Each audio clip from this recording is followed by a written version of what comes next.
Hello students, M के study point में आप लोगों का एक बार फिर से स्वागत है। आज के इस वीडियो में हम लोग देखेंगे कि जो क्लास 10 2024 में अभी जो आज के ही दिन जो एग्ज़ाम हुआ, तो उस एग्ज़ाम में जो है किस तरह के क्वेश्चंस जो है आए हैं, और हम लोग देखते हैं कि उसमें एमसीक्यू कैसे थे। ठीक है, किस तरह के एमसीक्यू आए हैं, उसमें आसान है या नहीं है। तो सबसे पहले यहाँ पर आपके सामने जो क्वेश्चन है देख सकते हैं, 2024 हिंदी है ना, फर्स्ट लैंग्वेज। 3 घंटा टाइम मिलता है, 3 घंटा 15 मिनट्स है ना। जो 15 मिनट्स आपको रीडिंग का टाइम मिलता है, क्वेश्चन पेपर आप रीड कर सकते हैं। और दूसरी बड़ी चीज़, इस बार आप देख सकते हैं सारे पेपर में इस तरह से QR दिया हुआ है ना, QR कोड। तो हर साल तो नहीं होता था, इस साल ये QR कोड क्यों दिया हुआ? क्योंकि इस साल जो है बोर्ड्स की तरफ से ये चीज़ लाया गया है कि कहीं एग्ज़ाम में क्या होता है, एग्ज़ाम के टाइम में जब पेपर दे दिया जाता है तो कोई ऐसा ना हो कि पेपर को लीक कर दे, यानी फ़ोटो क्लिक करके भेज दे। तो एग्ज़ाम के दौरान अगर फ़ोटो इसका कोई क्लिक करता है तो फ़ौरन जो है उसको डिटेक्ट कर लिया जाएगा, है ना, उससे पता चल जाएगा। इसीलिए जो है ये QR कोड दिया गया है इस बार।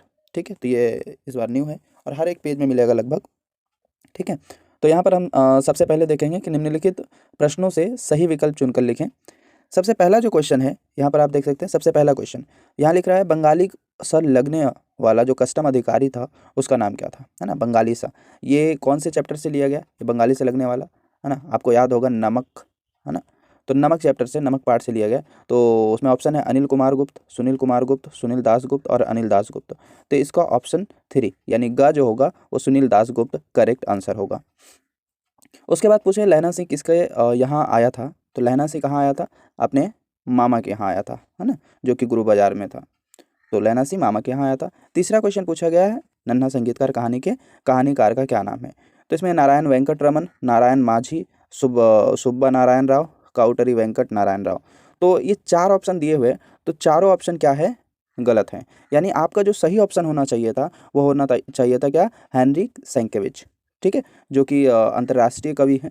ठीक है, तो वो ऑप्शन यहाँ पर नहीं है। तो अगर आप यहाँ पर कोई भी ऑप्शन आप सिलेक्ट किए हुए हैं, आप इस क्वेश्चन को आप टच किए हैं, ठीक है, तो आप जरूर जो है इसमें 1 मार्क्स आपको मिल जाएगा। चौथा क्वेश्चन में पूछा है कि आत्मत्राण कविता में कवि किस पर जय करने के लिए ईश्वर से प्रार्थना करता है। यानी आत्मत्राण जो कविता है, दूसरा कविता, उसमें जो कवि है ना वो किस पर जीत पाना चाहते हैं। तो इसका जो है ऑप्शन है क्रोध, दुख, भय, अहंकार। तो भय। ठीक है, तीसरा ऑप्शन जो है इसका करेक्ट होगा भय। उसके बाद 5वां क्वेश्चन है, सुबह सुबह ट्रांजिस्टर में क्या बजने लगा। तो आंसर होगा इसका राष्ट्रीय गान।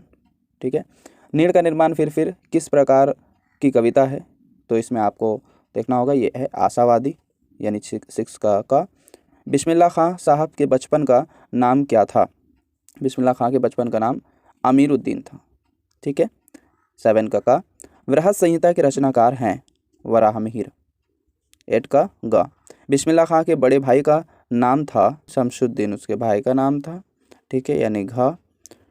समास के कितने भेद होते हैं? 6 भेद होते हैं। जिस समास में अन्य अर्थ की प्रधानता हो उसे कहते हैं, मतलब कि पहला और दूसरा पद दोनों ही प्रधान ना हो, तीसरा पद प्रधान हो, तो वो कौन सा समास होगा, उसको कहते हैं बहुव्रीहि समास, है ना।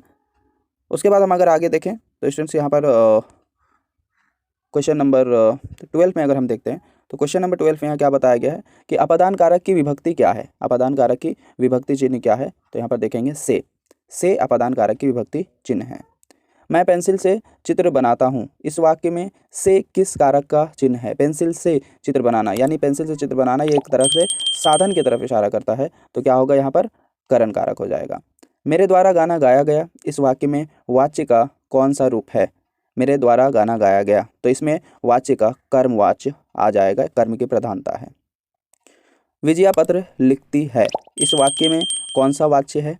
तो इसमें देखा जाए तो विजया पत्र लिखती है, इसमें लिखने वाले की प्रधानता यानी कर्ता की, तो इसे हो जाएगा कर्तृवाच्य। ठीक है, जिसमें समासिक पद का पूर्व पद गौण और उत्तर पद प्रधान होता है उसे कहते हैं, यानी ऐसा समास जिसका पूर्व पद गौण हो यानी गायब हो और उत्तर पद क्या हो, प्रधान हो, तो उसे हम लोग कौन सा समास कहेंगे, वो समास है तत्पुरुष समास। ठीक है, उसके बाद क्या बोला गया कि 17 में परिश्रमी छात्र अवश्य सफल होंगे। परिश्रमी छात्र अवश्य सफल होंगे, यह वाक्य है संयुक्त वाक्य, सरल वाक्य, मिश्र वाक्य, इनमें से कोई नहीं। तो यहाँ पर यह हो जाएगा परिश्रमी छात्र अवश्य सफल होंगे, सरल वाक्य। ठीक है, तो इसी तरह से हम लोग देखें तो 7 क्वेश्चंस नंबर 17 तक हम लोग सॉल्व कर चुके हैं, जिसमें से एक गलत ऑप्शन है, उसमें आपका आंसर ही नहीं दिया हुआ है। तो अगर आपको उसमें कुछ भी टच कर देना था, कोई भी ऑप्शन सेलेक्ट कर देना था, अगर आपने उसे सेलेक्ट किया है कोई भी, तो आपको 1 मार्क्स मिल जाएगा। और अगर आप उसको छोड़ दिए हैं, आप उसमें कोई भी ऑप्शन नहीं सेलेक्ट किए हैं, तो फिर आपको मार्क्स उसमें नहीं मिलेगा।